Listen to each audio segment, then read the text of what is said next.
I would be so stressed, I'd feel like I was going to faint. I just felt like it was helpless and hopeless. You know, like I felt like, where do I turn? What do I do? I've always usually got a solution. But as soon as I started choosing me, everything started falling into place. My business was on its knees, like many people's were. I didn't have furlough to fall back on, so I didn't. I didn't have that that peace that a lot of people had. I'd say that it was probably one of the first times in my life where I felt like an inability to provide for myself. Amongst all of this chaos, what's helped you find peace in all of that? And I think I remember Fred asking, we used to like post-it notes up on the wall and everything like that. And he would be like, he asked the question, who is Dre? Oh my gosh. And I nearly cried. Really? Because I had no idea who I was or what I was doing. I was so like, my identity was so attached to my business, which was on its knees. I didn't even know who I was or what I was doing. So I was like, I had no answer for it. I don't know. Would you say that you are your true best version of yourself right now? Yeah, I would. I would say I am my most peaceful and happiest version of myself right now. Hey guys, are you feeling burnt out or wanting a quick break away from the daily grind? Well, our friends over at Cyro Boca Place offer the ultimate destination for those seeking a blend of luxury wellness, adventure and restoration. If you know me, you know I'm fully invested in health and well-being. So if you don't prioritize yourself first, how are you supposed to be showing up for others around you? Looking for an experience like this, head over to www.cyrohotels.com. Hey everyone, and welcome back to Master Your Life Beyond the Boardroom. I am your podcast host, Luke, and I have another yet exciting female entrepreneur in our in-person studio. Her name is Andrea. She is an SEO pro and runs a digital marketing agency that has gone from strength to strength over the years. What's actually really great about this, and we was just sort of meeting up beforehand, that it's not always been a straight sort of linear path. It's been very up and down, and we're going to go through those twists and turns today in the episode, so make sure you kind of sit tight listening, because there's going to be some real big gold extracted here. And we actually connected on LinkedIn, you know, a great place for business owners to sort of connect, but there was a little bit different in terms of this connection. It was sort of not just your typical surface level filtered conversation, business sort of chat. We just started open conversation, and I thought, do you know what? She's going to be a great fit for our podcast. So I'm actually going to welcome her in now. Enough for me. It's about Drea today. So welcome to the podcast. Hi, thank you very much. Thank you for having me. Was that an all right intro? That was wicked. I'm like, do it again. The reason is though, you was like, I don't even know what my title could be, because it's a common thing, isn't it? We sort of like have that certain title, but you was just very much like, well, I know I won't necessarily be here forever or doing this forever sort of thing. Yeah, I mean, there's been a lot of chapters in my life, and I've been a lot of different people and a lot of different titles, and so what I am right now may blend into something very different in the next few years. You just never know. Yeah, I really like that actually. So when you say you've been like loads of different types of people, would you, I know it's quite cliche to ask this right now in this moment, but would you say that you are your true best version of yourself right now? Yeah, I would. I would say I am my most peaceful and happiest version of myself right now, because I have a lot of like self-knowledge. So I know what I like, I know what I want, and I actively make that choice all the time, every day. Yeah, so that's good where you obviously straight away picked up on the word, obviously what words should say peace and choice. What, because I mean we live in a world, don't we, today, we all talk about this, especially as business owners, quite chaotic. It's very all up in the air, the unknown. Amongst all of this chaos, what's helped you find peace in all of that? It's internal, and it's making those decisions that feel good for me. I'm like a little sponge. I really like to learn and knowledge, so I love to listen to podcasts like your fine self, as well as reading lots of books. I was always a bookworm when I was growing up as well. But I also know that, you listen to people and they say, this is the right thing to do. This is what you got to do. This is what you got to do. I try to do as much of it as possible, because like it comes from those like wise people who have like walked the journey and everything. And they'll say, you have to walk away from toxicity, or you have to choose yourself, or you have to look after your health, or you have to like that.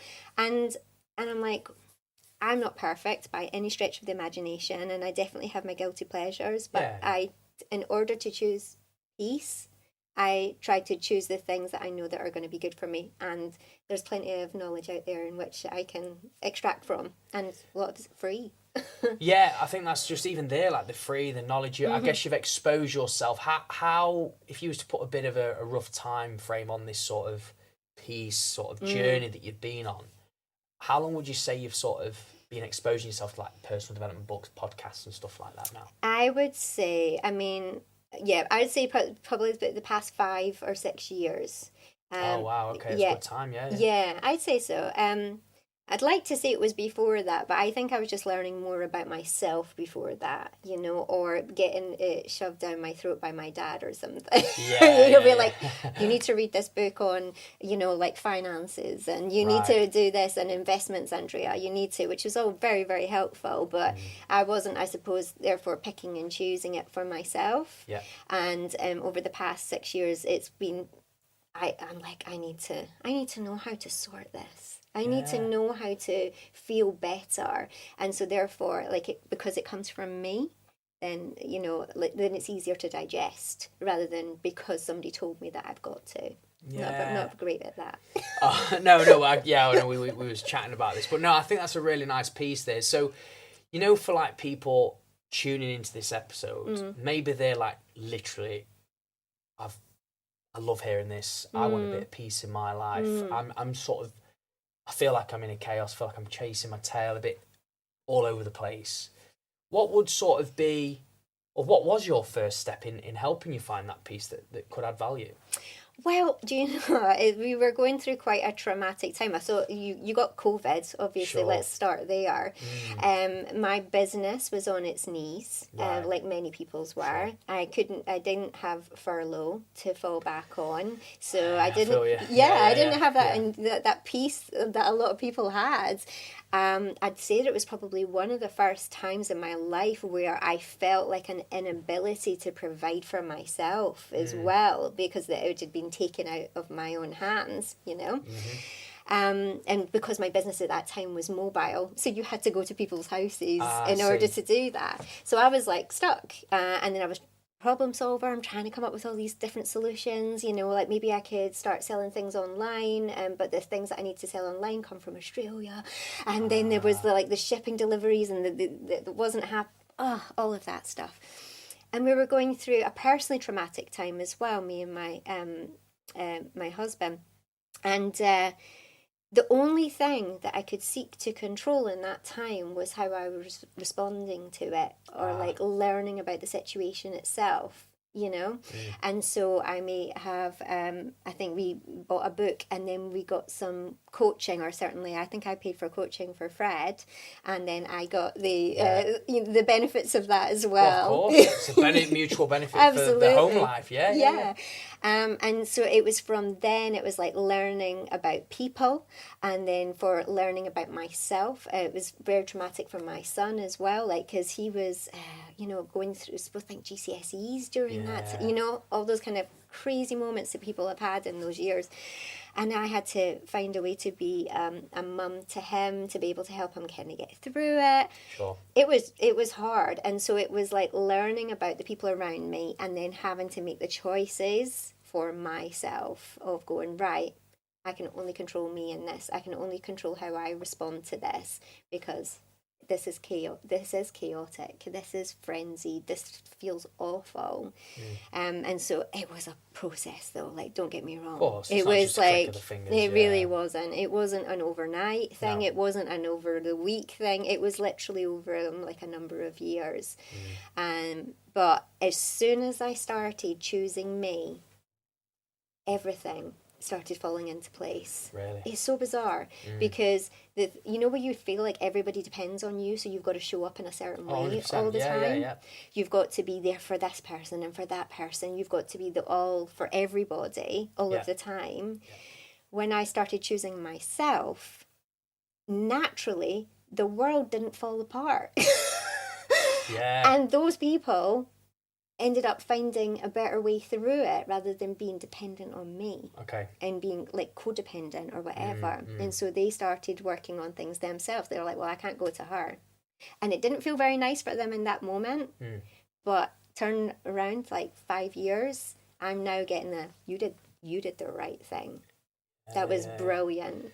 This is brilliant. This is so good. I love that fact. Obviously, in the adversity was so high. You know, it was such an unprecedented time. Obviously, I know COVID. I mean, everybody sort of pivoted, diverted, went into a rut, come out of a rut. It was so up and down and all over. Obviously, you had taken that opportunity in the adversity, which is great. And the fact that you decided, hold on a minute, the missing piece, because you love solving problems, I do, like you say. Yeah. So the problem started with you. Started with me. And then you obviously worked on that, and then you started seeing sort of a bigger picture on where things had probably, like, decisions and choices you made wasn't necessarily the right ones, but until you started serving yourself, then you started to see where to maneuver things. 100%. And I think it's so hard for people to do.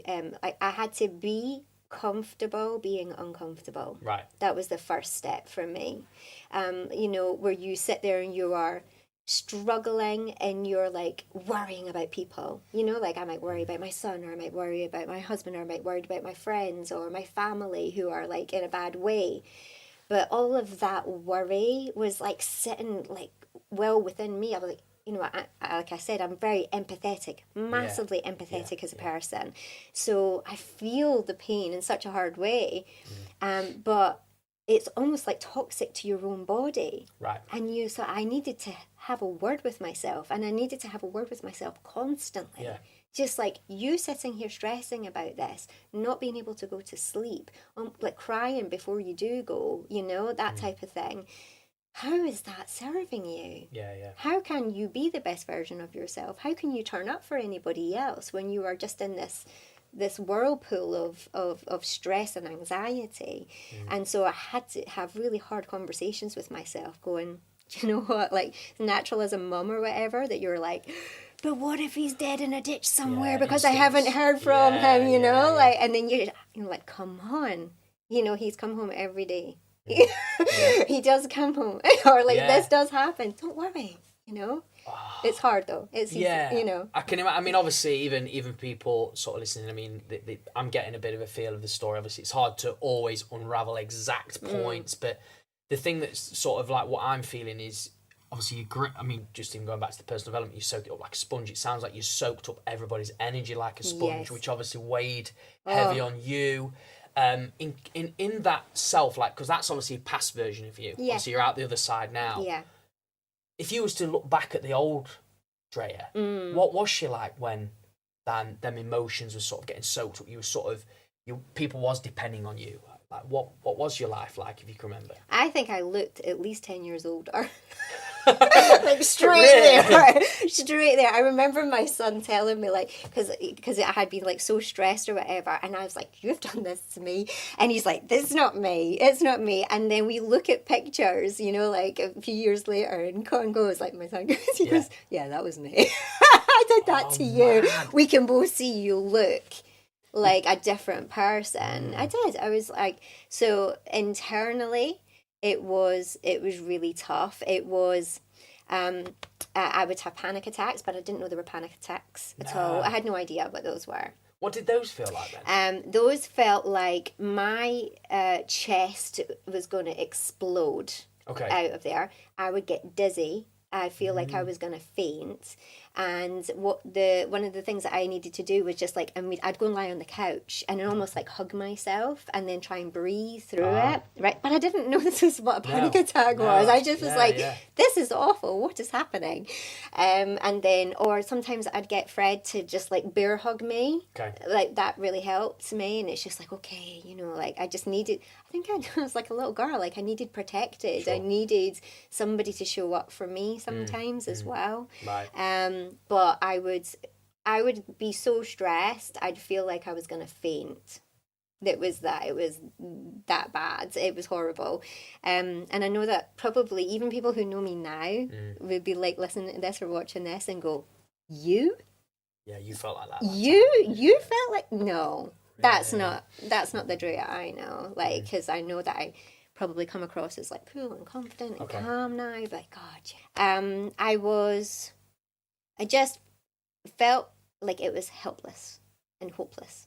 You know, like I felt like, where do I turn? What do I do? I've always usually got a solution. And right now, and I think I remember Fred asking, we used to like post-it notes up on the wall and everything like that. And he would be like, he asked the question, who is Dre? Oh my gosh. And I nearly cried. Really? Because I had no idea who I was or what I was doing. I was so like, my identity was so attached to my business, which was on its knees. I didn't even know who I was or what I was doing. So I was like, I had no answer for it. I don't know. I mean, yeah, that's quite, it's quite, I appreciate you sharing that because obviously I think a lot of people will relate to this in a different way in terms of that identity loss. Obviously I think where you said that, I just wanted somebody to show up for me, I really felt that. Because obviously you're showing up for everybody else all the time because you're the business owner. Yes. Obviously you as even as a female in the relationship as well. It's not like your typical, I'm not saying you're typical, but maybe even in the past generation, more of the guy would work, the female would sort of stay at home as the mum, so obviously you're carrying a lot of that as well. So there's that pressure there. For me, just that, I mean, I'd love to know this because this is sort of like what's coming to my mind. What made Fred put that post-it note up saying, who is Drea? Because I just think at that moment, that is so good. Like, such a, like, check-in moment, right? Yeah, he's really good at that. Like, we're both, we both supported each other through a lot of the past 6 years. So that's been the wonderful part of our relationship, to be fair. And I would say I'm pretty uncoachable. I'm pretty, like the worst. I'm like the worst student. I'm the worst kind of, like, person because... I don't know. He'll be able to tell you better. I don't know what my problem is. But I maybe get defensive. Okay. You know, I'm like, it's maybe like an insult to my intelligence. I already know this. Like, tell me something that I don't already know. Right, I love that. Okay. Tell me something that I haven't thought of already myself or that I don't know internally. Like, I know myself pretty well. Yeah. You know, and I know what my strengths are and what my weaknesses are. I'm literally, because... in my head. Yeah, I know what you're saying though. Yeah, I feel you. There's a lot of people out. And so I'm not the best, and he'll laugh at that. And we sit down, and God bless him, some of the things that he's had me work on, like his 7Q or his planning or whatever. I am the worst person to do it. I'm the business owner, but I am like the worst person to do it because I'm just like, this is painful. I find it so hard. But I think it's always so necessary. I love that he pushes through for me, and I love that he takes the battering from me as well. Do you know what I mean? Like he takes the punches, and because I'm not easy to deal with in those moments. And so we had like a lot of post-it notes about where we were going and what we were doing, and and especially that kind of like, your business is here. What are we going to do together? How are we going to build this? How are we going to build you up? And then came that post-it note of like, so like, who are you? Yes. And so like, let's get you away from the identity of your business, because that's not who you are. Just because you run that business or you have done for a very long time doesn't mean that that's who you are. And you're not just a mum, and you're not just a wife, and you're not just all these things. Who are you? Scary question. It's a hard one to scary. Answer. I'm like, I mean, who are you? Would you know how to answer that now? Well, I would now, but there was a moment in my life, no, I didn't know the answer. Exactly the same thing. I actually stalled, choked. Yeah. In a conversation, it was just so open where the guy was like, I'm going to take your business away from you now. Right. Who are you? Yeah. And I was like, I didn't know the answer. I mean, I guess for you it came at such a pivotal moment because you had all these empathetic emotions. Yeah. Everything was bottled up inside. Yeah. You were kind of inside, Yes. crying out for help. Yeah. But people didn't realise. It's sort of like you had that showing up in a different way. Not filter was on, but you had that strong front to be like, keep going, business, business, business. But behind that, it was sort of not in a good way, and I think how obviously frenemy supportive partners we can even going on to that is massive.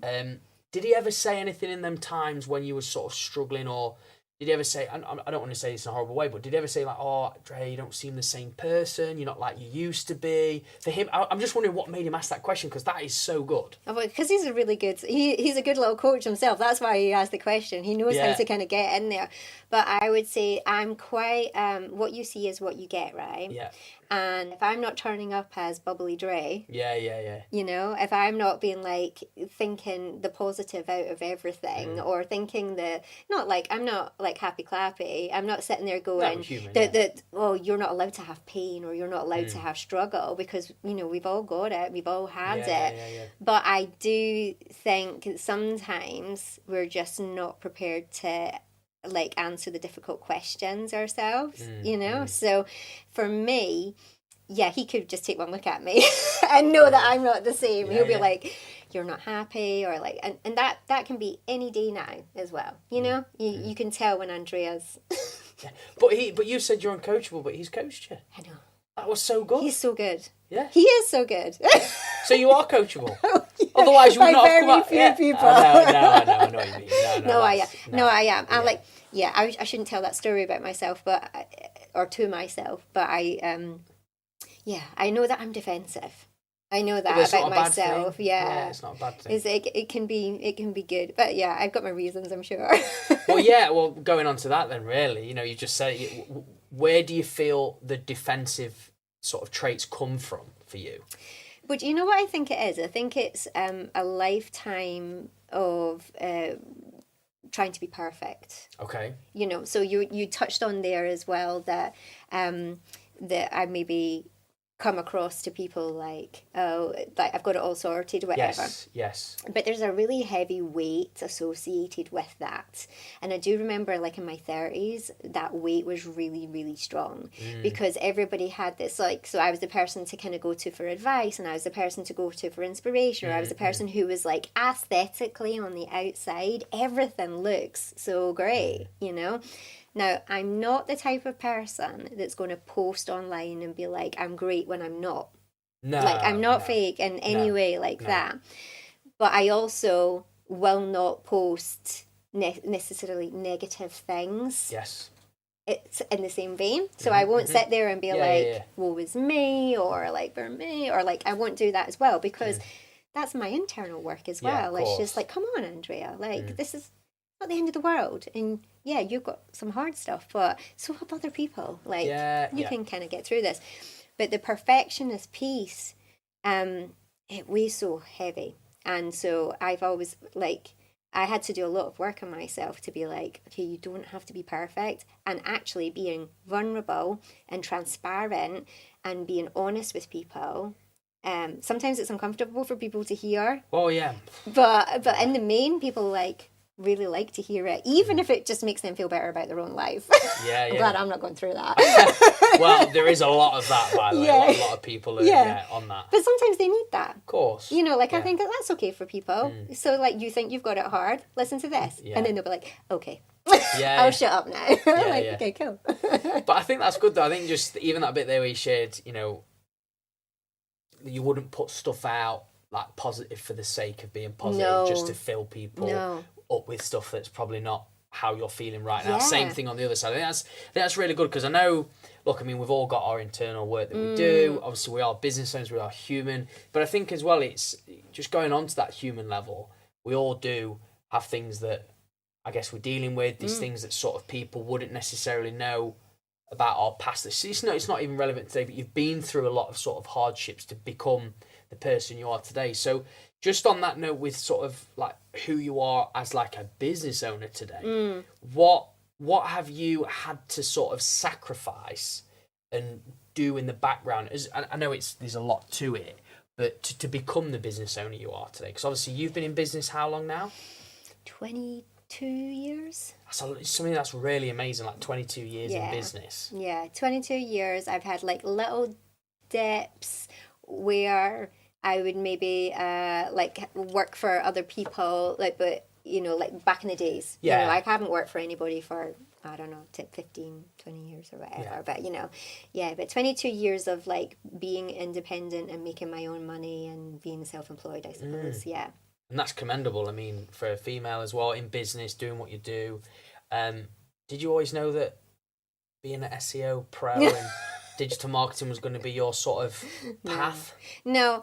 I still don't know what I want to do when I grow up.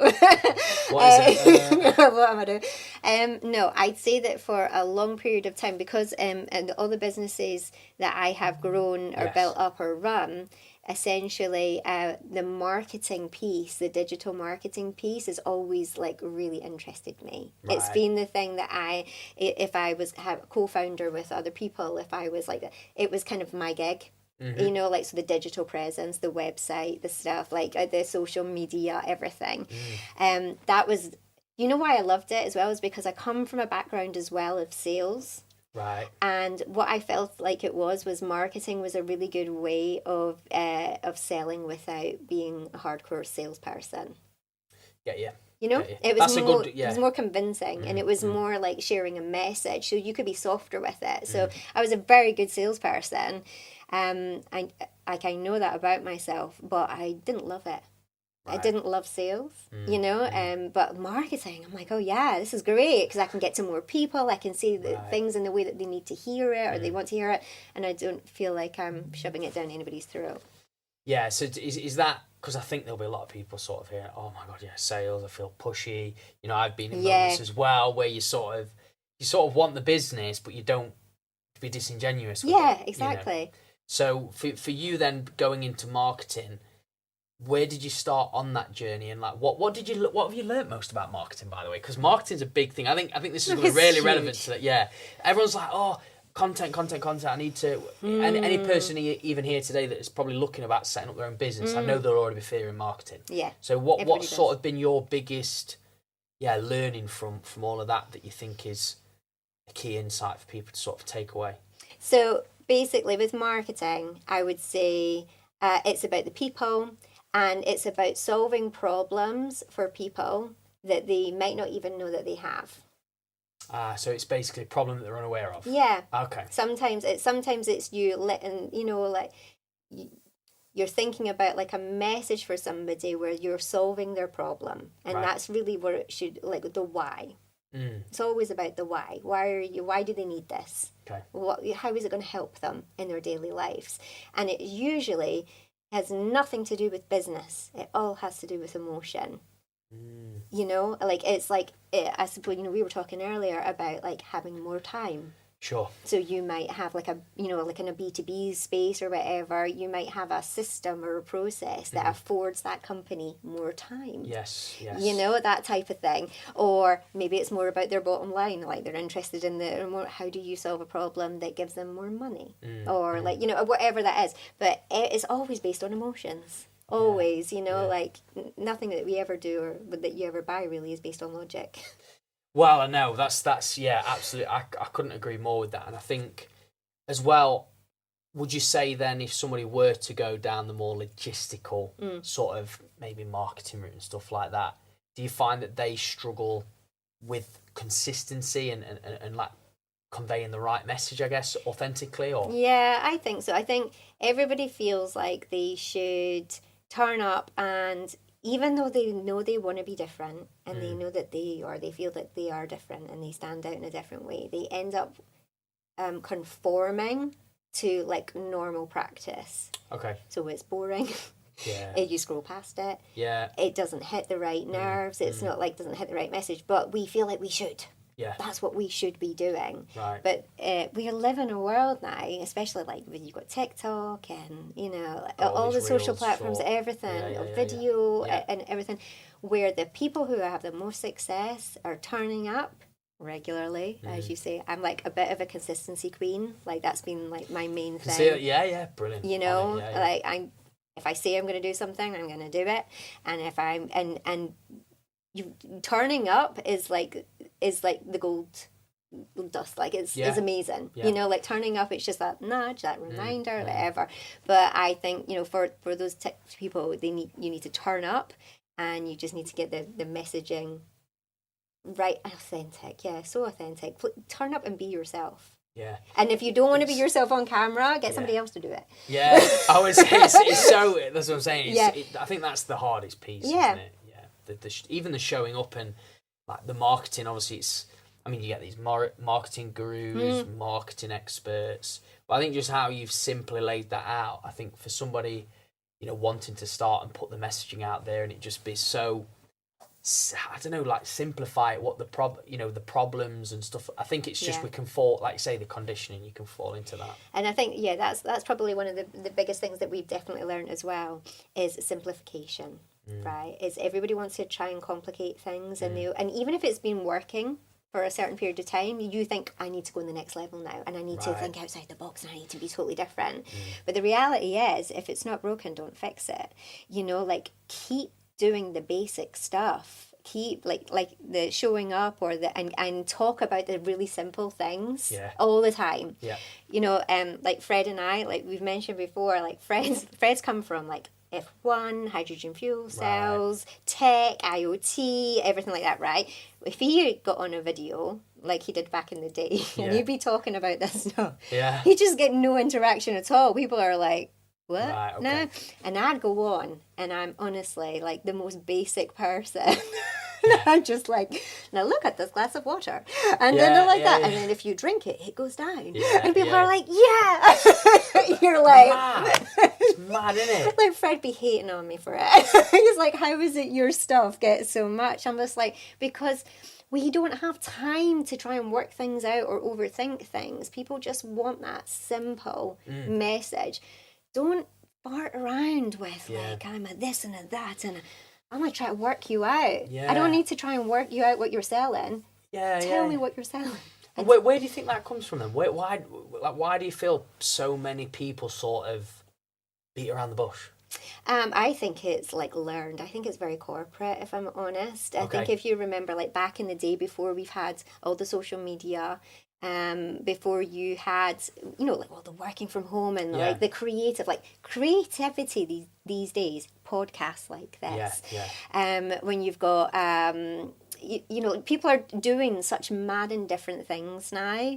Back in the day, that wasn't the case. You'd have newspaper adverts. You know, you'd have billboards, you'd have radio adverts, and then you've got corporate, like big business, and we all do it like this. And I think that's it. And like I know people who have struggled to kind of get simple messages across in boardrooms because it's just not fancy enough. Yeah. You know? And so then they come out there, and loads of people come out of corporate because they hate it. Yeah. They just hate that world. And but then they're conditioned to still try and do the same things that they learned in the corporate world. No, I've got to be like this and I've got to be like that because that's professional. And it's just like... Because I know so many people would sort of be like smiling and saying this like the corporate way. I mean, I heard something come across when I was sort of in this like coaching group where fancy fails, simple sort of scales. I don't like the word scaling as such, but it makes sense because it's sort of... If fancy can be confusing for some people. Simple is just, there is a way. I guess it creates possibility when it's sort of simple because it's like, oh, wow, she's or he's been able to create this. But every time I hear them or come into contact, it comes across so simple. And the thing is I'm not saying we want it. Well, we do really. We don't want an overcomplicated life either. No. You know, so it's sort of like tie in. This is what I'm saying. It's like sort of like you want to tie in your life with your business, but marry them up rather than one being really complicated and then you're sort of trying to live a simple life. Yeah, I heard this Mel Robbins podcast the other day. Oh, Mel, yeah. And I was whilst I was outside painting my garden shed in the sun. So nice. And it was an hour and 15 podcast, right? And it was about the most simple subject. It was so bizarre, but she had just like made an hour and 15 minutes about the 4 steps to like not being over like sensitized to like to your phone. Right. So it was just so simple. It was like pick a bedtime, and then set an alarm, and then tuck your phone in, and then have like your 9 hours of like clean up your room or whatever before you go to sleep, and put your clothes out. Yeah. You know what I mean? Like, this is stuff we've been taught, like, since we were little. But this is what I mean. I know. But that is the stuff that people... And I was thinking it was brilliant. And I was like, not because I don't know it, but just because I'm like, I like the fact that she's broken it down, and this is how people like to digest it, and all that kind of thing. That's it. And I do think simplicity wins every time, and we try to overcomplicate it, and it's not the right thing to do. And in marketing, simplicity wins every time. That's good. That's a really good piece. And so for you then, if we talk, I mean, even just tying in with the simplicity, what we've been just talking about there, which is good, what do you sort of like do that's, I mean, you've already kind of said it before, just painting a shed on the garden. What do you sort of do as simplicity things that keep that peace in your life outside of work? Yeah. Well, it sounds so boring. Like, I like tidying. First of all, I think you might have got that. Is it your mum or dad? OCD? Yeah. Well, I think it's that kind of the respect of like a tidy house or a tidy mind. Yeah, type I thing. agree. Yeah. So if I've been stressed out at all, you will find me cleaning something or whatever. I do love to decorate. I do love to like revamp things up, so I'm always either painting a wall inside or outside, or and Fred loves it because he's I'll try and stress you out, so you go and do some cleaning. Is that quite therapeutic for you then? I love it. Yeah. Just time. I'm really good with having time alone as well. Right. And we used to have this kind of conversation because like I feel like boys and their toys, they have like loads of like Fred's got tons of little hobbies. You know, he loves cars, he loves biking, he loves, he'll go golfing with the boys once, like, all that type of thing. And I'm like, what do women have that they do where, like, and I didn't know if this was like a female thing or a male thing or whether or not, but I didn't feel like we have like a lot of hobbies, then I had to start thinking about it and going, what could I do that I really enjoy? Yeah. And just do it. And just get on with it. So that downtime for me would be usually something like, what I'm going to do is I'm going to create something new or fresher or nicer or... I like my plants and everything. I'm so old now. I like my plants. Old. I like my plants, I like my painting. Yeah, but if that's... like my garden. Oh, do you do the gardening as well? I like it. I like the garden, especially when the sun's out, obviously, but... it's got a lot of potential, and it's like a firework display, our garden. So like over the months, all these beautiful flowers flower, and we've got this tree in my garden, and I just sit and stare at it. I'm just, this is so beautiful. I'm filled with gratitude of nature. Let's just say that. Oh, but that's good then. So I mean, I know obviously you've gone through a transformational journey yourself, but hearing you, obviously it's peaceful, isn't it? Again, it's sort of like that stillness. It's sort of, looking at things again in a simple form, but give you so much in return. I'm sort of feeling that from what you're sharing. So just in terms of your personal growth life, just doing things like that quite regular, such as you tidying up, painting and stuff like that, how much of an impact has that had on your life at home? How much impact has that had on your business? I would say massively, to be fair. And again, it's choosing me. It's choosing myself, and I show up better for everybody, because I have the time, I've had the peace inside myself, whereas, when you're just constantly going from one thing to another, I'm not always the best version of myself for everybody else when I've hit that, hit that wall. And so both in business as well, because we deal with multiple clients. We're a digital marketing agency, so I have to be sometimes a sounding board. We're like the marketing team. Sure. External marketing team for businesses that turn over millions of pounds, and you still have the directors coming on the phone going, Drea, have you seen our competition? They're doing this and they're doing that. What should I do?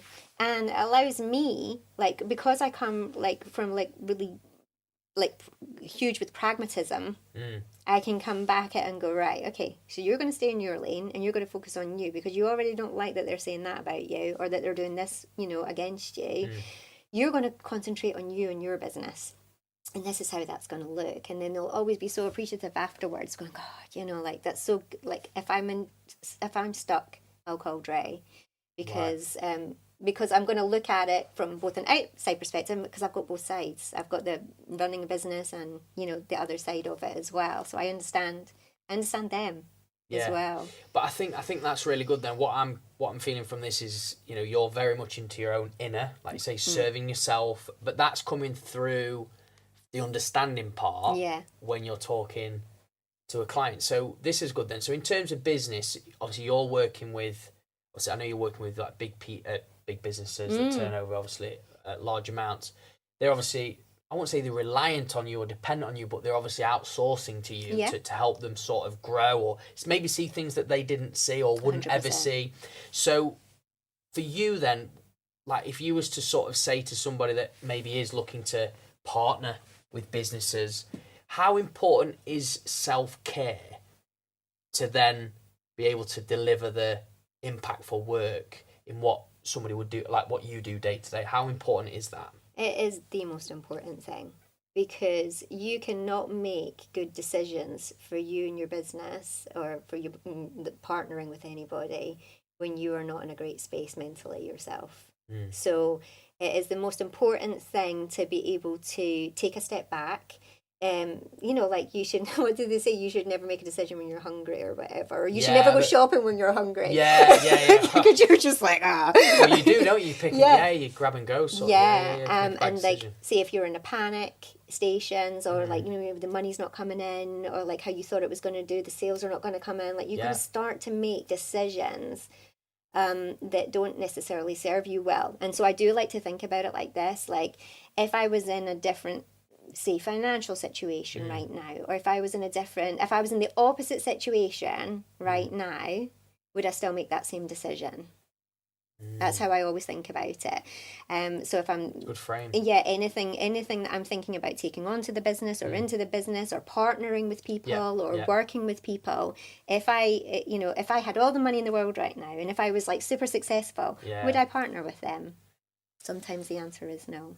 Yeah, that's a good way of looking at things, I think, because it's like, even with business success and stuff like that, if you had everything at your fingertips, would you still? Yeah. And I think that's a good way of looking at it, especially. I've not actually heard that one before, but that's a good. So you're sort of like checking in with yourself and slowing down a little bit more, and just, you know, not being reserved, but you're collecting it before you just you know, erratically make a decision. I'm not a responsive person. Right. So I'm not like, things won't happen to me and then I will instantly respond. I do not do that. Right. I literally always take the time.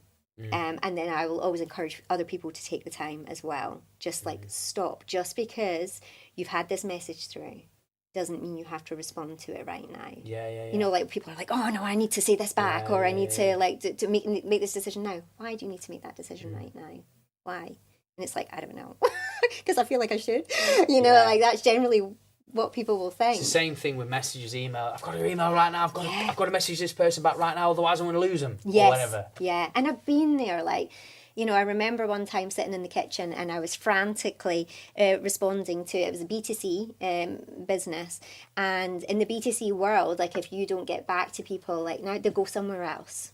Right. They just do. And I remember Fred looking at me whilst I was frantically like that. And I'd probably been messaging this person back and forth like 20 minutes or whatever. And you think about like your hourly rate when you start to do that. So starts out like the service is like 20 or 25 pounds.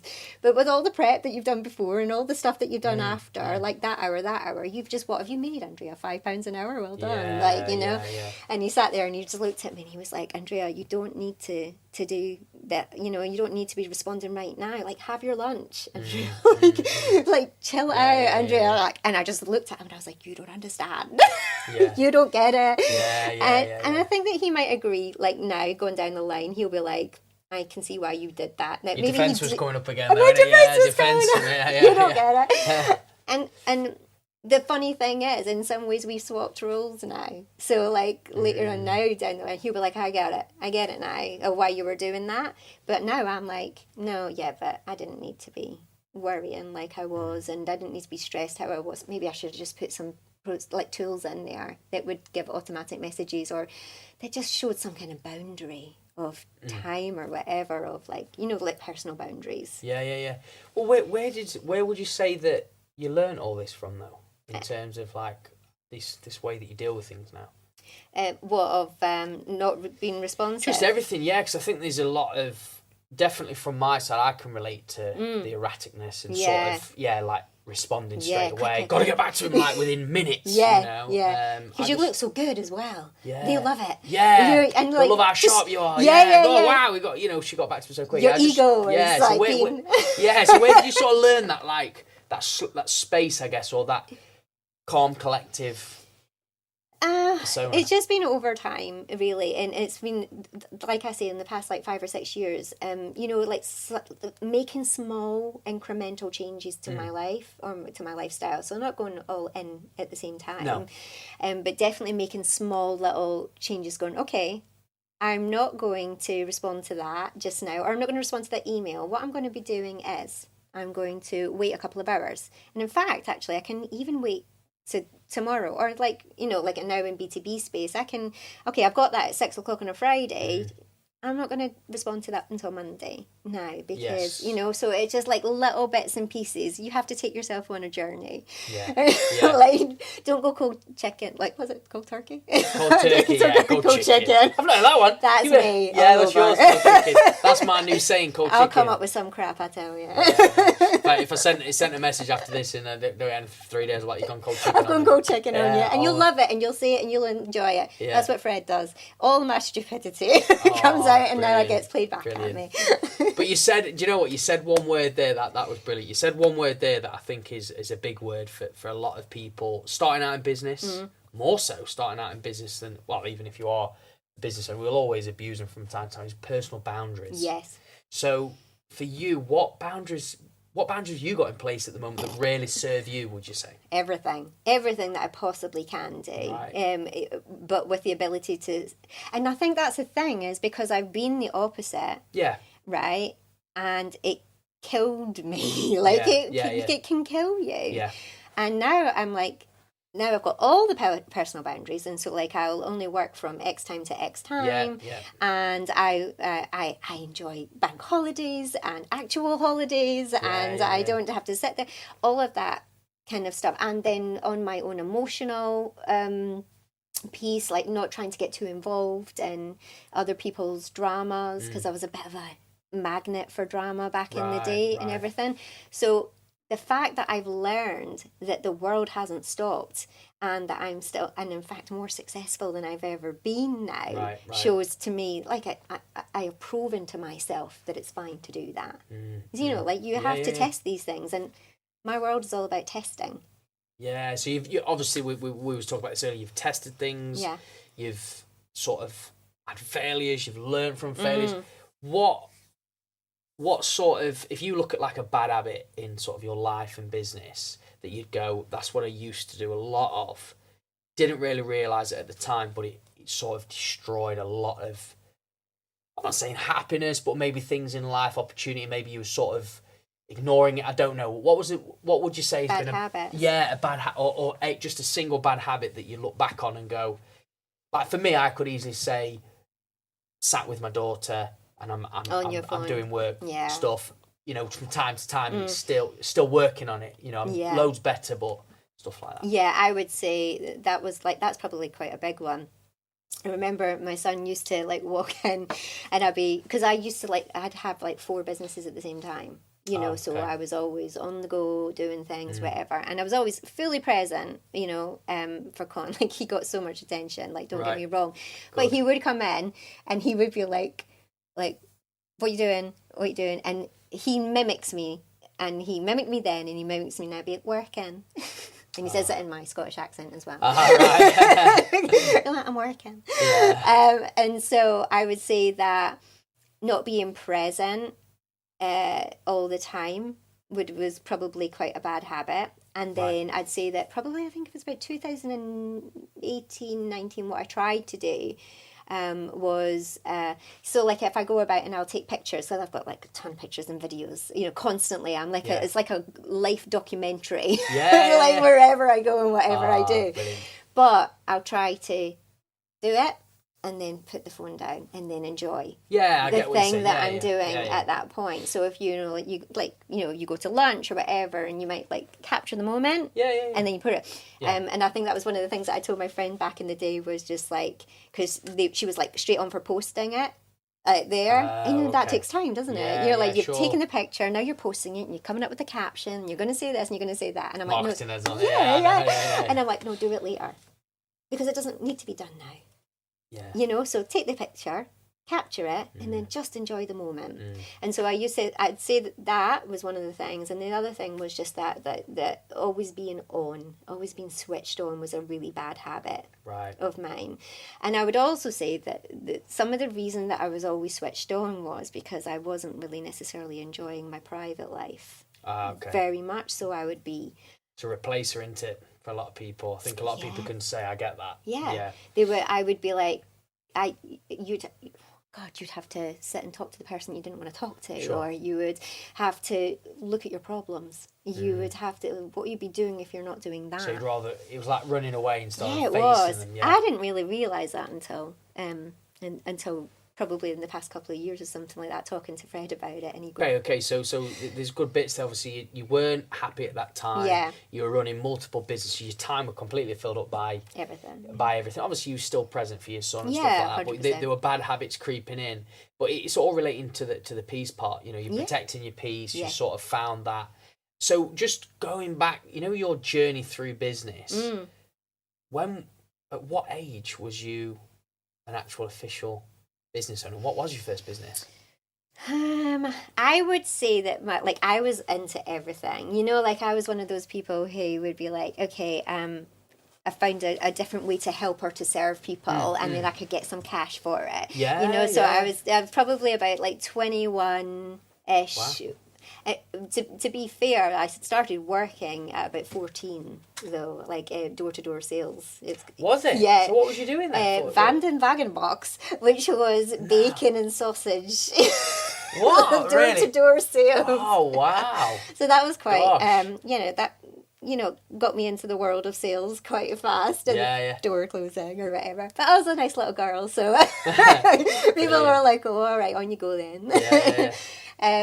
But I'd say that like running my own business was probably the beauty business, and it was mobile spray tan, and it was back when I was 20. Like probably about 21, 22, and I'd went to an exhibition, and you know, like where you get to see all these different types of businesses and everything, and they had spray tanning. So this was 2000 and I don't know, it was 10 years before Towie. The only way is Essex, you know, like, which is where, you know, so you can imagine. And it was when Victoria Beckham, I think, had walked outside with Saint-Tropez fake tan in a clear bag. And everybody went mental. Victoria Beckham was wearing like this, like, so I didn't really know about that then, to be completely honest. I've just looked back on the stories. But yeah, 10 years before it went really, really big, fake tan. That's when I went and I saw this, and there was like hair art and fake tan and tattoos, temporary tattoos and stuff.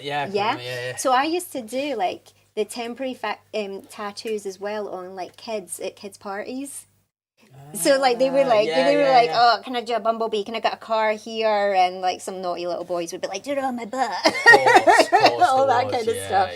But I did the fake. The mobile tanning, and it just went mental straight away. It basically... You hit the wave, do you reckon? I was right at the beginning of the wave. Right. So straight away I got business cards done up, and then I got these leaflets, flyers, but they just remained in a box at the front door. Right. I didn't...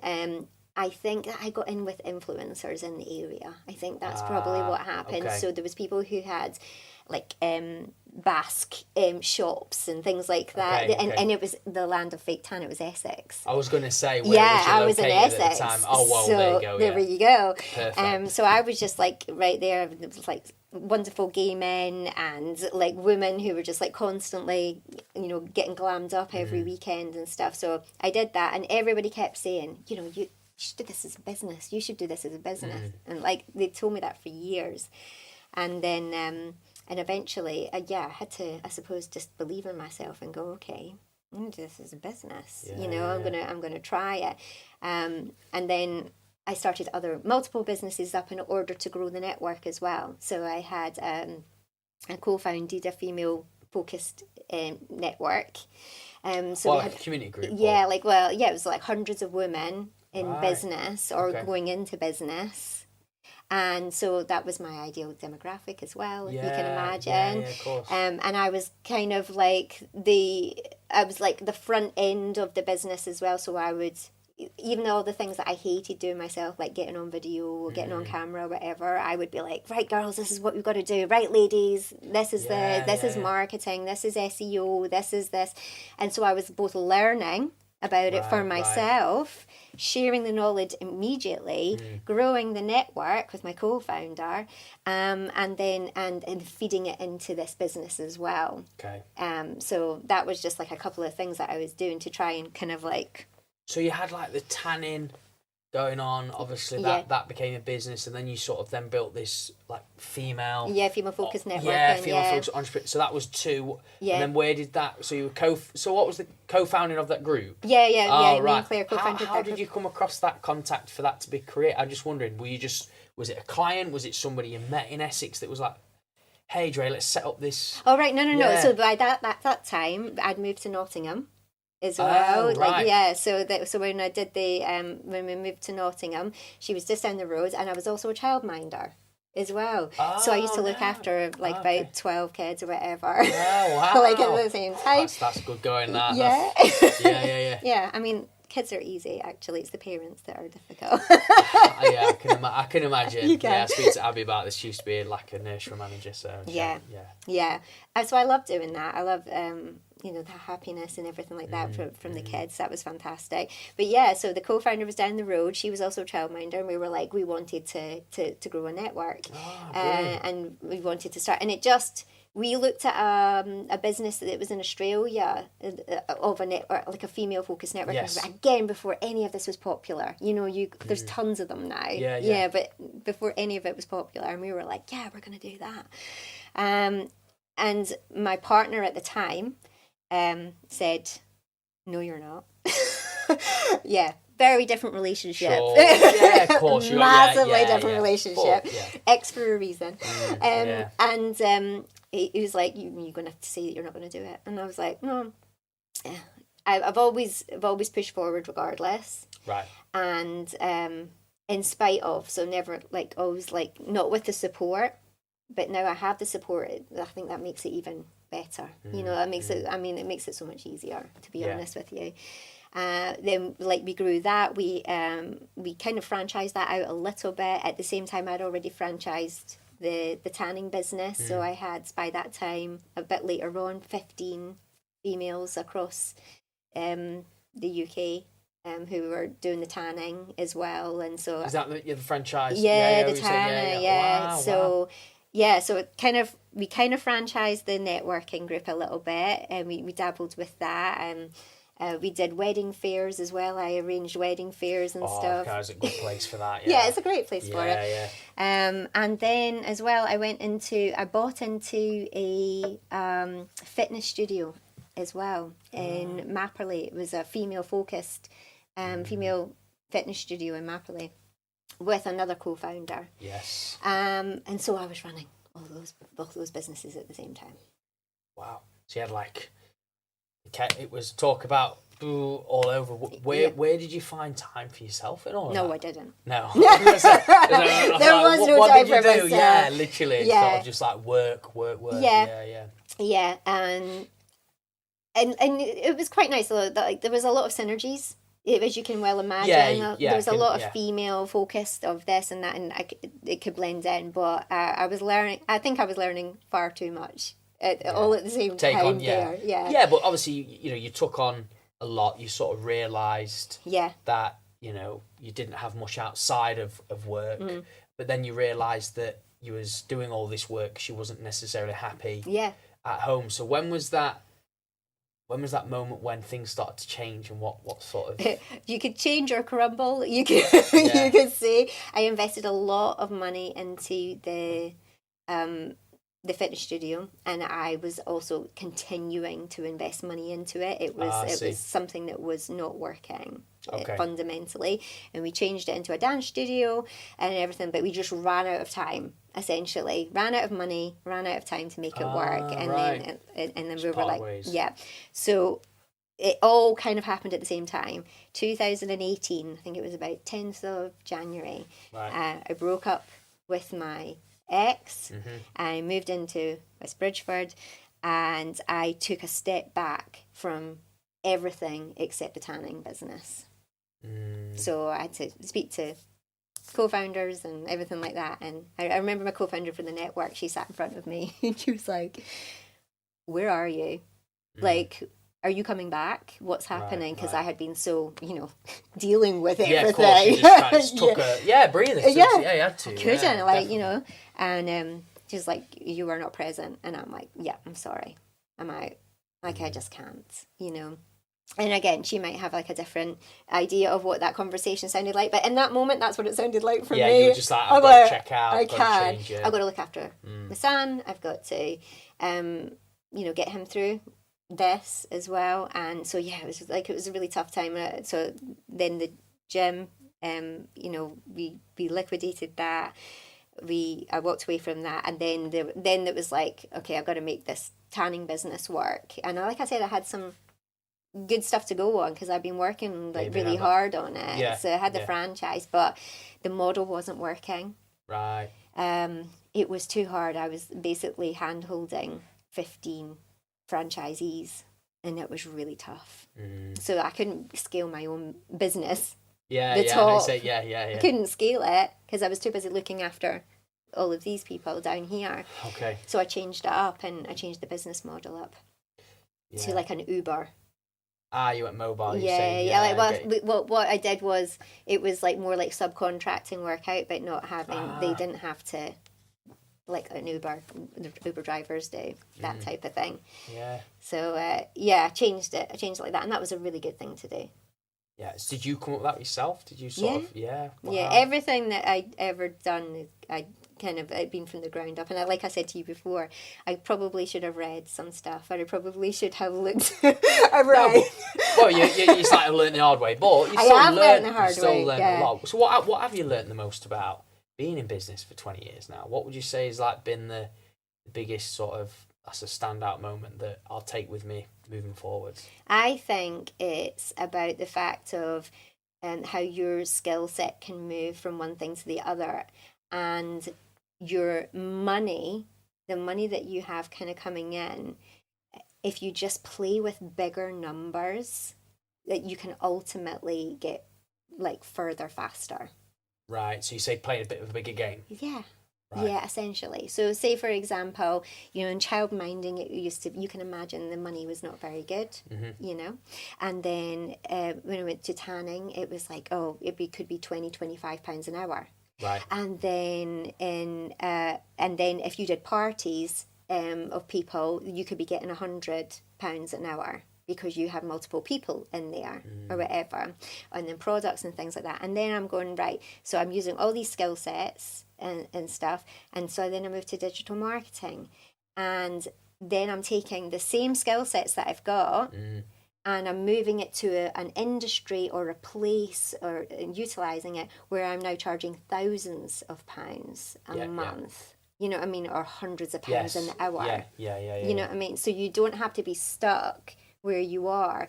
And I think you should always think bigger. You should always be like, how can I? And money and profit is not a dirty word. And when you're in business for a reason. There's a load of people that are out there like, my morals wouldn't let me do this, and it's just like, well, your bank balance needs it. Literally. Your bank, I don't know, it's not agreeing with you right now. Yeah. And so the fact that I like the stepping stone of moving up, moving up, moving up. Like, you don't, and it doesn't have to be just an extra £2 or an extra £3 or whatever. If you used your abilities, you could enjoy what you're doing more, and also make more money as well. So it sounds to me like you've sort of, so you've gone through the trying to juggle 4 businesses all at once. Obviously, you sort of being the dependent in every area. So you've expanded really well. You've been in so many different fields. Yeah. So in terms of businesses, like trying to juggle that must be hard. Going into different modes.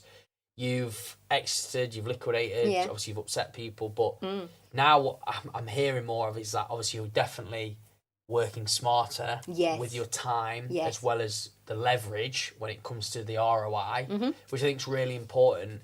But obviously, you are saying to like people even who are listening to this today that if you was more exposed to it earlier on, or you had that sort of guidance or something, you'd have been there. You'd have got to this sort of place a lot quicker. A lot quicker. Right. Yeah. Being open to other people's experiences, thoughts and suggestions is a really good thing to do for yourself. Sometimes there is too many cooks in the kitchen, and sometimes people like don't trust themselves, and I would warn against that, because sometimes when you're listening to people and you're asking too many different people what they would do and how they would do, it's too much. Like, you have to also be really good with your own moral compass and yourself. Yes. Trust yourself, trust your gut. And that's what I'd always say, is like, listen to yourself, because if you're open to hearing what's going on in there, like, it can make things really easy. You can be like, everybody's saying that this is a good idea, but I really don't feel like it. So are you going to go ahead and do it just because everybody else says it's a good idea? Probably. I'd say against that. Yeah, but I mean, people would probably early on would just probably like follow it. So it's a good reminder to, like you say, follow your instincts, follow your intuition, follow your gut, sort of thing. You know yourself, but it's always nice. You might take something from, you might hear somebody and think, oh, I like that piece, I might make it sort of my own way. And I think in any podcast I listen to, there'll always be a little nugget there from me. Yeah. In an hour's time, or and there's a nugget. That's good, and I will use that. Yeah. But I think definitely trust yourself, but never listen to advice from people who have never done it.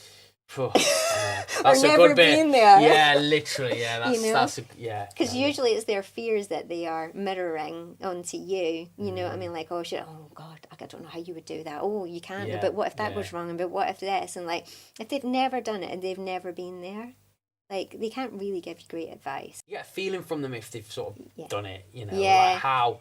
If you was even to ask him a couple of questions, you can sort of figure out whether they are someone that's sort of walking the walk in a way. Yes. Rather than just, I don't know, not like, well, they're just disingenuous again. They're just not being authentic. But so in terms of like where you're at now with business, what's next for you? What's sort of on your mind? Well, we're continuing to scale CIT, the digital marketing business, but we're also helping other businesses and other business people sometimes either sell their business or so say for example there's somebody who's been running a business for say 35 years or something, and they're ready to retire or they're ready to come out and they've got a good business. 9 out of 10 businesses don't sell. They just don't sell, and so they've spent all their life or a good portion of their life working really, really hard, but they don't know how to sell their business. They don't know who to sell it to, or it's not ready. It's not ready to be sold. So it's like, if you can imagine putting your house up for sale and, like out the front, it's just an absolute mess and there's bins everywhere and all that kind of thing. And nobody's just going to take a second look at it. It's just it's not finished. It's not ready. And it's a wonderful thing to be able to do to help people realize their dreams of exit. So that could be now, or it could be in 2 years' time. It could be like whatever. And what we will do is we'll work with them to get their business ready to sell, or if they're like ready for investment. So we have like a great M&A community as well. So if there's specialized advice that's needed or whatever, we can just bolt it all in, and we can let these people be free so that their business lives on, maybe their legacy lives on, their staff still have jobs, the clients still have that business, you know, because a lot of people are worried about letting people down as well. You know, sometimes there's multi-million pound companies that just shut its doors because there was nobody to sell it to. Bizarre. So that's what we're kind of working with just now and looking at just now, and I also think it's a really good way and a really good thing for people to think about. Right, you don't necessarily have to start from scratch. Yes. Okay, so like going into business is hard, like developing your own business and creating a brand and one, you know, sales, you know, to try and scale up your business is hard. There's a load of opportunity out there right now where you can go and find somebody who's working in your industry already, who's already made a success of it, who might want to exit, who might want to leave, and they need somebody wonderful like you. I think that's absolutely spot on. Yeah. What a gap. Yeah. Good place to sort of carry on what it's already been built. Yeah, it's already been built. You can go and you can start there. They can show you the ropes. You can do that. There can be ways in which you can help them exit, and you don't have to go through all that pain that they had already went through, and you have a business there. So like, it's a wonderful thing for people, I think. Yeah, the infrastructure's there. Yeah. Yeah, it's already, you know, I think in marketing, I sort of heard, you know, in terms of audiences, you can borrow, build, or buy. Yes. And this is sort of like you're borrowing in a way, but you've got a good sort of foundation to go from. Yeah. Rather than starting all over again. Yes. And, you know, it'd be I'd say more risk, but sort of you don't know where it could go. Whereas if you've got that, you can expand it as you step into it, really. Yeah, and you can do the different things that it might need to. You can take it into a new age that it might not have already been privy to or whatever. And for me, it's just always about helping people realize their dreams in whatever way that is, you know, as long as it comes from a good place. So becoming a dad back in 2023 has definitely been challenging at times. Being on this entrepreneur journey, having multiple businesses, it can be tough, but it doesn't have to be. One way to kick off your personal development journey is nestled in the heart of Montenegro. Syro Boca Place offers more than just a lifestyle experience. It is the ultimate active lifestyle hotel. Whether you're looking to rejuvenate in this state-of-the-art recovery lab, take a dip in the 25-meter half Olympic pool with a retractable roof, or explore the stunning trails of Boca Bay, there is something for everyone. And if you're like me, who wants to stay active and experience what is on offer, so if you're looking to elevate your travel experience and feel better than when you arrived, to get in on the experience, head over to www.syrohotels.com. Place. Do you know what? I mean, we're getting towards the end of this episode. Obviously, I love everything you've shared. I think there's I think the guys who's watching this back will agree with us that there's such a authentic, peaceful aura to what you're doing. And you can tell that as well, that it seems, I don't want to say this because I know it's not easy, but it feels seamless. You feel light, you know, you've got that light sort of, I mean, it comes in the tone of your voice, but just the way you say things as well, it doesn't seem, you know, it's not like, it doesn't fit, you're slow, you're in a good place, you're sort of playful and creative with it, I think, which is a really great place to be. And I think for any sort of business owner out there, it's definitely a place to be. So I just wanted to acknowledge that, because I thought, just hearing you sort of talk about, you know, your journey, I mean, I know there's been adversity and stuff, but you can tell that there's been a lot of learning from it as well. So look, this is kind of a question I ask every business owner on the podcast. It's a good little final piece. So I'd love to know from your perspective, what does mastering your life mean to you? Mastering my life, I think it's more of the same of where I am, if I'm honest. It is living in a world of peace, my world of peace. I know that the world as a whole is not doesn't always feel like that. Living in a world of peace for me means that my family and my friends who surround me are equally happy and in good places, because we can help bring that to each other. And we're in a position where we can afford to make choices that feel right for us and feel good for us, and to enjoy every day.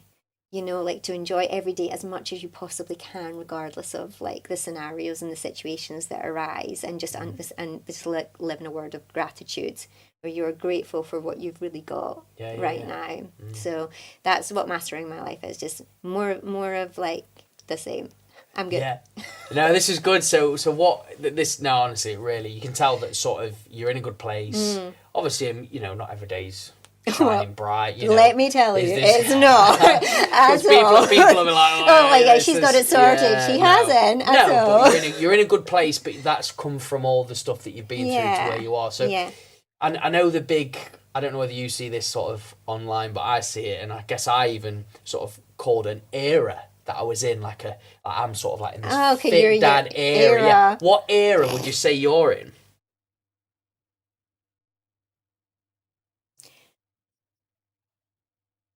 I'm bossing it. Bossing it? Yeah, I'm in my bossing it era. Yeah. You said that with such power. Like power. I'm bossing I it. love that. Yeah, I'm bossing it in every way that I possibly can. And I'm confident with it, you know. Like, I'm not confident every day and every minute of every day, but I feel like a bit of a boss, so, bossing it. You're a boss and you're bossing it. No, brilliant. That's what Fred is, that one. He'll love that. I know. He'll be like, she's right. I love that. Well, look, for the listeners anyway, it's been amazing. For any listener who wants to connect with you and sort of discover more about what your business is or your business does, where can they find you? You can find me on LinkedIn mostly, Andrea Warner, and we have like creative and time there as well. But yeah, I'd say there. Check me out on LinkedIn. Brilliant. Well, obviously, you know, we'll put it in the show notes. Make sure that people can sort of just click straight away and find you. But look, final thing from myself. Obviously, Ollie behind the camera. Just want to say thank you for spending time in the studio. It's been a great episode. Thank you very much. It's been a pleasure. Thank you once again for everyone tuning into this episode. From us, if you enjoyed it, if you've taken value from it, if you just tap a like, drop a comment below, and even better, support us on our journey moving forwards, just hit that subscribe button. We'd love to hear from you. Feedback is welcome, and look forward to seeing you on the next episode.